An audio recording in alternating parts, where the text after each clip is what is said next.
un nouveau jeu de Wolfgang Warsch, édité chez NSV. Dans Illusion, deux types de cartes.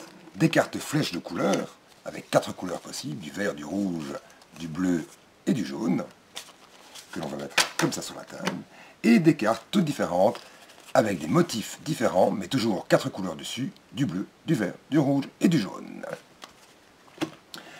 Jeu qui peut se jouer de 2 à 5 joueurs, mais peu importe. On va d'abord mettre au hasard une carte devant la flèche qui est signalée ici. Ça veut dire qu'on va jouer avec la couleur jaune. Le premier joueur va prendre la première carte, ici, et va décider s'il y a plus de jaune que dans celle-ci, ou moins de jaune. S'il pense qu'il y a plus de jaune, il va la mettre comme ceci, c'est-à-dire qu'on va dans l'ordre croissant. S'il pense qu'il y a moins de jaune, il va la mettre comme ceci.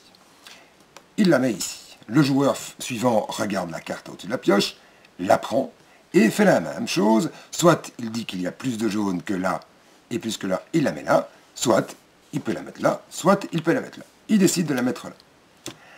À tout moment, un joueur peut refuser de prendre la carte au-dessus de la pioche et de remettre en cause la chronologie qui est ici. Donc, il dit qu'il n'est pas d'accord avec cette chronologie, quel que soit le nombre de cartes qui étaient déposées.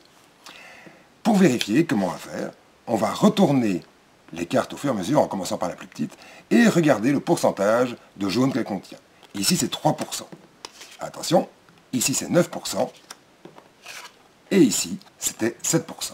Le joueur a bien fait de remettre en cause la chronologie, et donc, c'est ce joueur-là qui va gagner la première flèche du tas. Si au contraire, la chronologie avait été bonne, dans ce cas-là, cette carte-ci appartient au joueur précédent, celui qui a remis en cause la chronologie. Le jeu se termine quand toutes les cartes sont distribuées. Le joueur qui a le plus de cartes a gagné la partie. Tout simple, efficace, bon amusement.